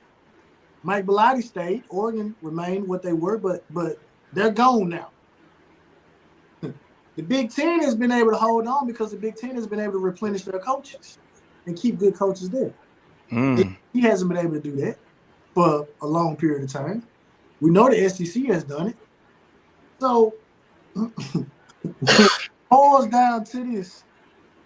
ACC collapsing, in my opinion, from a football perspective, lays at the feet of the Virginia Tech Hokies, Florida State Seminoles, and Miami Hurricanes. And that's a fact. Well, and that's the truth. Go ahead and spit what you need. Go ahead, Coach. Yeah. No, so the reason why the ACC is dead is because Texas and Oklahoma told the ACC, we want in and we want in now. Right? The ACC being a dumb conference, like we got to wait 2 to 3 years before we accept you guys. The SEC said, no, we will accept you guys right now. So the reason why Oklahoma and Texas are in the SEC is because the ACC told them they have to wait, right? And this conference is just a dumb conference, right? But we had this discussion yesterday on Shad's show, Okay. right? Because majority of us we're Hurricanes fans, right? Right. Okay. Miami has no business leaving the ACC or any conference, right? It doesn't make any sense for Florida State, Clemson, NC State, UNC, whatever, now to go to a Big Ten or an SEC because the playoffs has expanded to 14 teams, right? Right. So everybody's like, oh, the money. Okay, money. But this money is not going towards the players or the fans. This money is going towards the schools, right? Florida State has all the facilities, UNC, Clemson. I don't know what more facilities they want, right? What they want to increase their recruiting budget, that's fine. But you cannot take the money that Fox or ESPN gets and give them to recruits or put them to collectives, because then you're going to, Fox and ESPN are publicly traded companies, and they figure that out. That's insider trading, so on and so forth. So you're in a complete mess. So that money that's getting distributed from Fox and ESPN does not go to the players or the fans. And I need fans to understand this. It doesn't go to the players. If it went to the players, it's a whole different story, right? But this money is going towards the school. So these schools are going to build bigger medical schools, accounting school, finance schools, so on and so forth. So, Florida State and all these schools want to leave. I'm like, and the fans getting like, we got to go to SEC and the Big 12. I'm like, or the Big 10. It's not going to help your program out at all, because there's 14 teams that get in there. And if you are Florida State or NC State and you join the SEC and you're middle of the road, you're not making the playoffs. And the whole purpose of college football is to make the playoffs. So if you stay in a weaker conference, have an easier schedule, you can get to the playoffs. And if you get to the playoffs, guess what happens? More sponsorship comes to your program. Right. Not all money comes from ESPN and Fox. There's also sponsorship money, right? So if you're constantly making the playoffs, what happens is more sponsors are going to want to sponsor with your program. So people have this a little bit confused, in my opinion. And you need either further on that. I mean, the SEC already has two. They have a South Carolina team, which Clemson is in South Carolina, correct? And then they got a Florida team too, right? So and then the money part where you speaking on the television, the TV distribution deal money, they don't want to have to resplit that because these big brands like Florida State University's coming in, right? Now, that's when I did my research on like that makes sense with it too. Like that mean they're gonna have to split the pie down too with all this this TV distribution money. And a big brand like Florida State University, correct me if I'm wrong. Like I don't know the biggest brands of Florida football, but I do know that Florida State is huge and their fans are everywhere in America, right? They would.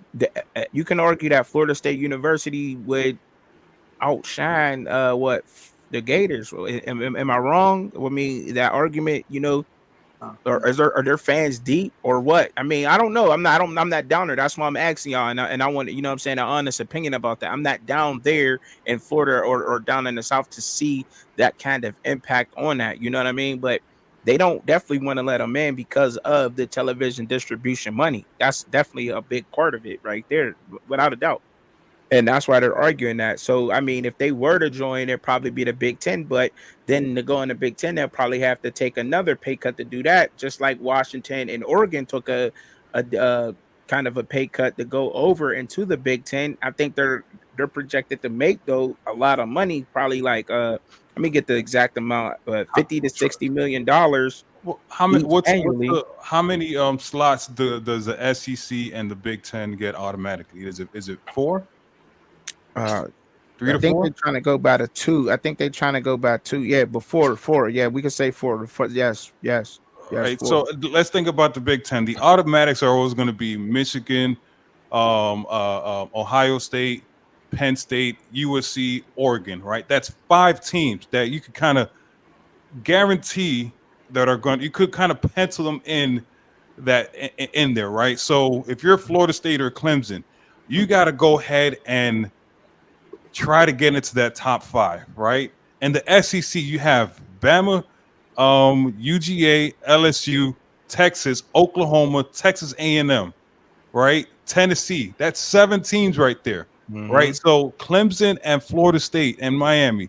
You mean to tell me you're going to be part of that top 7 program? Be tough to crack it. That's I heard going to be that. tough to track. Yeah. So And what are you going to do every year? You're going to be so pretty much Clemson, Florida State, Tennessee, Clemson, Florida State, Miami. You're going to be Kentucky. You're going to have one good year, right? But then you're just going to have a whatever you're coming up because these other programs are they're solid. So I don't know. I'm hearing they was arguing about. I heard Texas was trying to get up in there too, and they got denied. But they didn't even want to let Texas into the SEC. They was arguing that harsh. Yeah, it's a fact. I read it and I've did my research on that. But Texas and Oklahoma are also another one of those teams that made ESPN stock value go up, and now they'll be making another $60 million each annually.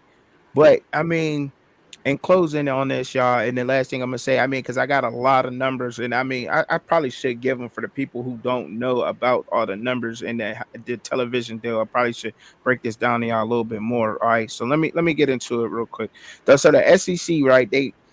Clemson is arguing that the ACC don't control their broadcasting rights if they leave. The ACC cannot make them Clemson pay $140 million fee when they leave the conference. If Clemson leaves the ACC when the games are no longer subject to ESPN agreement, the school is trying to argue that in court right now. So falling below the number of teams that's supposed to be in the ACC will open the door for the network to end the contract. That's why the ACC just added SMU, Stanford, and Cal. All right. The Big Ten and the SEC, they both received 29% of the $1.3 billion annual payout from the network teams in the Big Ten and the SEC. That's why people are trying to chase that. They want a piece of that $1.3 billion pie. But remember, that got to be broke down between teams. And if more teams add in, then that means that less money for that school, right? So the ACC and the Big 12 probably they're gonna get 17%, and that's like just about that, and almost 15% to for the distribution deal, which is a huge difference to what they was making last year.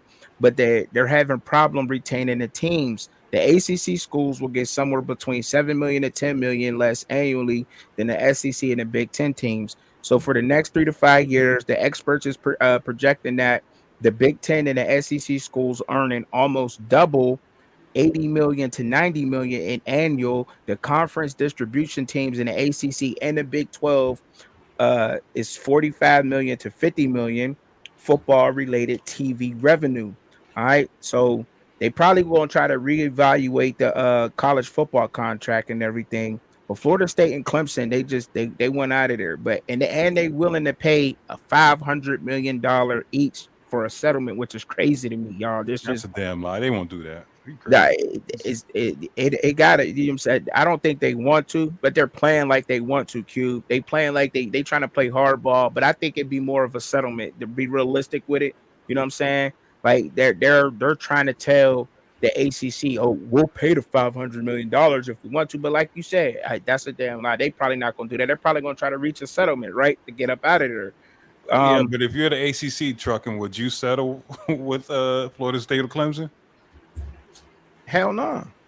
Because I mean, like we just said, like that's two of their biggest brands, right? Correct me if I'm wrong. Like, I mean, that's two of the biggest brands in the ACC, right?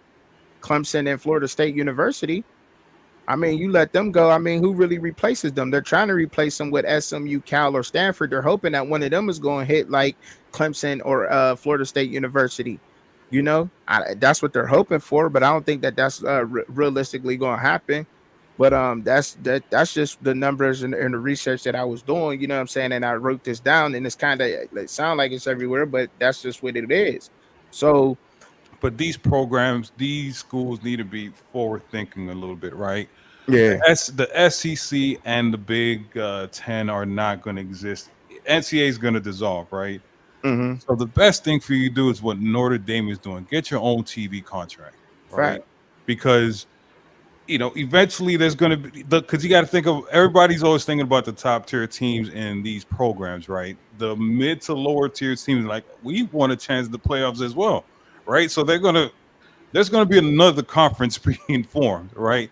So it's like, don't lock yourself into these contracts because you're going to get screwed, right? Mm-hmm. The top tier programs are happy because, like, oh, we're going to make the playoffs, so on and so forth, right? But there's going to be a time that a team that's trying to come up, but it's like, mm-hmm, we can't come up because a Texas in the way or A&M in the way. You know what I'm saying? It's like, right, these schools need to do a better job of protecting themselves and not join these conferences because I think the NCAA is gonna, it's just gonna go away, and it's like, just fight for yourself.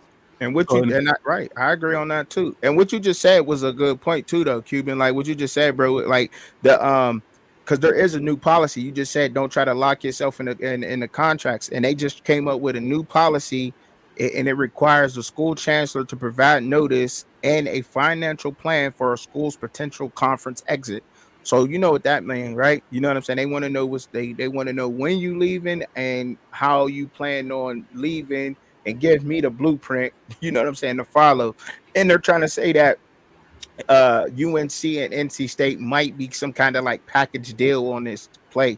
You know what I'm saying? Because of the rival, and then they're both locked in together. All right, that's just what it is. But ESPN is the sole rights holder for the ACC, and it is the sole right holder for the SEC and the college football playoff. And they trying to make a bid on the NBA right now, which is in the making, bro. Fox and ESPN, they both own a stake in the Big 12. We already know that, right? Fox is the primary rights holder for the Big 10. They're doing pretty good with that. And I mean, look, bro, they just hold it. So right now, it sounds crazy though, Cuban, but and Shannon and y'all, it sounds crazy, right? But ESPN and Fox really got the power, and they got dragged in the middle of this in a way, but they really got the power because of the TV revenue, the distribution revenue or whatever, to really break up a conference, yo. That's Yeah, crazy. but ESPN's and their sports Disney sports sex is in big trouble, right? They might be sold to somebody else, or they might have to dissolve, right? So they might have the control now, but the big control is really Apple and Amazon. Those are the people you really got to worry about. Yeah. So whoever signs a Apple or Amazon contract first is going to be winning. Yeah, no, because Disney is trying to like trim themselves down to be sold, to possibly be Bob Iger's trimming down Disney so he can possibly sell it to either Amazon or Disney or Apple and stuff like that. So Amazon or Apple? Yeah, Amazon or Apple, because he wants to. He already has a big parachute, but he wants to have a legacy where he was able to sell to another company and stuff like that. And he's on the board of Apple, so I think Apple makes the most sense for Disney. So this hurts. This actually hurts ESPN because I think the person Amazon makes a lot of sense for ESPN because they're focusing so much on sports and stuff like that. Okay. So because they have all the racing on Amazon now, they have they have baseball, they have football, they have they're gonna get basketball, I think, too. Okay. They're the leading. They're not ESPN, but Amazon is the leading to get the NBA deal ticket, the center court, and the contract for the NBA in general. Nice. All right.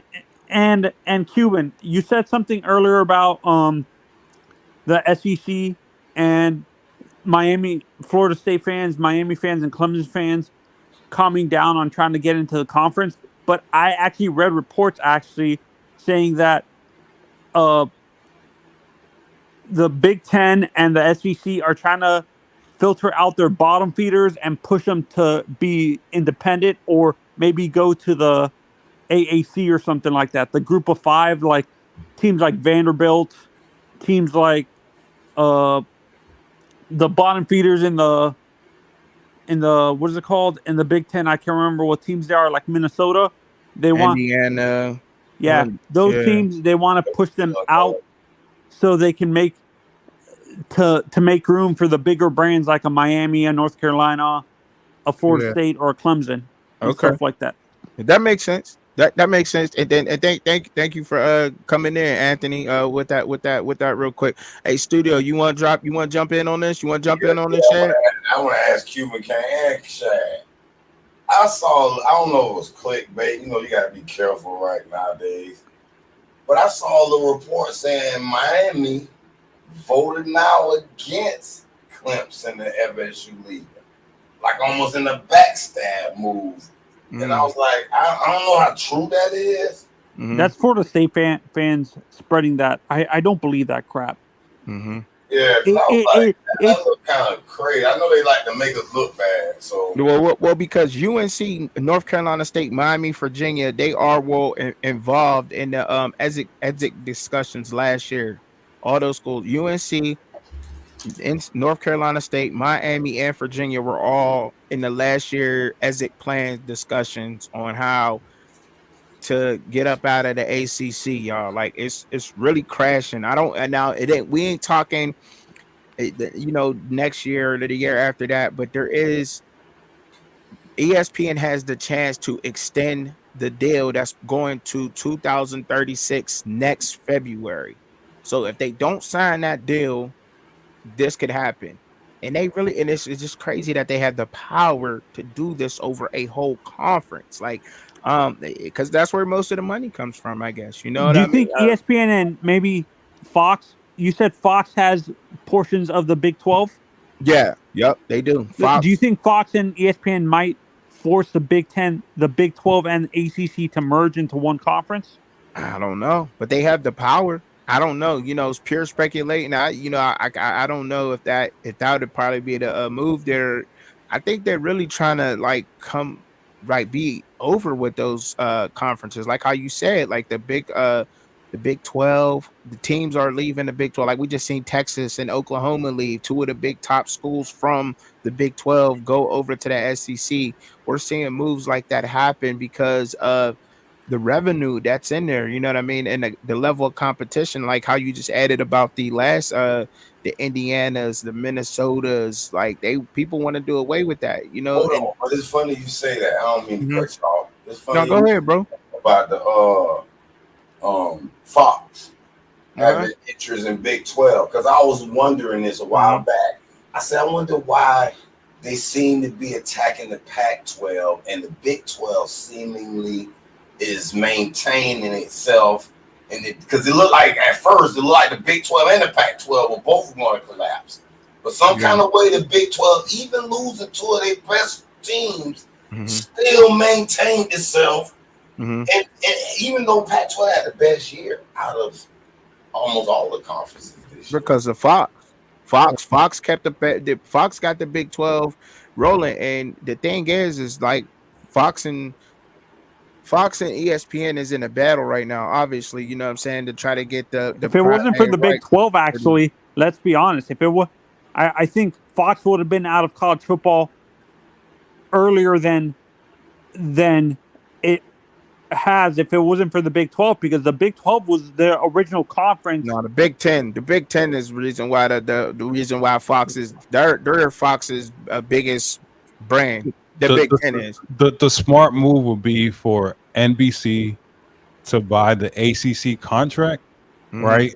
That way NBC has ACC. Tell Notre Dame, you're going to join this conference. We're going to give you $20 to $30 million more than everybody, and then have the ability to steal a Kansas or a TCU from the Big 12 and make that a quote unquote super conference. But if I was NBC, I would try to buy that contract from the ACC, locking in the rest of these teams. And now you have, now you're playing with the big boys, right? Because now NBC has a conference. You know what I'm saying? Hold on, Cuban King. Go ahead. Me and you need to be CEOs then. Hey, you need to talk. Hold on. Because first you mentioned the Miami being this independent, just like Notre Dame. NBC and Notre Dame. I had a dream for the ACC, man. If me and you were the CEOs of the ACC, and we should have did this before Washington left, so it may be too late for this. But this was a dream I had. I said, man, they need to call themselves the AC3, the Atlantic Coast to Coast Conference, merged with the Pac-12. And having like an East Coast, West Coast marketing thing, Oh, the All Coast Conference? I know what you're talking about. It would have lessened the blow with the logistics, because you got a bunch of teams you can kind of mix and match who travels, way to the west or the east. You can, and then you would have had Washington, you would have had the Pac-12, the ACC, pretty much a super conference. Yeah. And then the NBC would have been like, oh, that looks pretty good. Yeah. And all of a sudden, now the SEC and the Big Ten got those step back for a minute. Bro. Hey, they kind of doing that a little bit. But the issue with Notre Dame, guys, they have a huge ego. I think they want to be special. That's why they've been independent for so long and not joined a conference, and it's working on a permanent basis and stuff like that. There are part-time partnership. Not all their sports are in the ACC. Their hockey team is in the Big 10. Studio, I would do one better than you. This is me being the CEO. I will have a conference called Independent Conference, and there will only be 3 teams: Miami, Notre Dame, and USC. They have their own independent contracts, right? And I would pay Alabama. Because everybody's, you won't have any top teams. I would pay Alabama, Tennessee, $10 to $20 million to come, for a a home and home series, right? Give Mm-hmm. them $10 to $20 million because the money that you're going to make off this independent contract is going to be ridiculous. So each team, what do you have? What, 12 teams, right? It'll be a pretty much $120 million contract going out. And tell me who is not going to bid to play Miami, USC, and Notre Dame every single year, because it's like you're guaranteed $10 to $20 million if you sign up to play my program. That's what I would do. I'll have my question is, independent. do you guys think Fox would allow the Big 12 and the SEC, ACC specifically to merge into one conference? When it comes to TV, it's about money. Who has the most money? Money in the TV. Who you saying gives the authority to allow? Would the TV, like Fox has the power over the Big 12? They own their contract. Do you think they would allow the ACC to merge with them, though? Well, I was saying the ACC and the Pac-12. ESPN and Fox got ties into the Big 12. The ESPN and Fox both got ties into the Big 12. Okay, but I believe the Fox has the majority of that. But ESPN do got a little bit of that. The Big 10 is solely Fox. That's Fox all the way. Mm-hmm. So that's what keeps Fox able to even compete a little bit with ESPN is the Big 10, and they both got little dabs in the Big 12. We know the SEC is solely and only ESPN. You know what I mean? And if they would merge, their money would probably be smart to do that. It'd probably be smart for Fox and ESPN both to come together and, you know what I mean, and form a major football company or merge together. So do you guys think it would make sense for the maybe Fox to sell their, like, I know ESPN and Fox maybe eventually to, if that happens, the Big 12 and the ACC to merge? Do you think it would make sense maybe ABC to get involved and have the maybe the Big Coast Conference as their main conference? Mm-hmm. I don't know. Yeah, it may. I guess when you speculate, and it makes sense in that scenario, but I don't know if these television companies are going to do that, though. I mean, to sell out but like you said, Amazon and Apple are the big players here, and that's where, because it's going towards streaming. I mean, Peacock is trying to catch up NBC, I guess.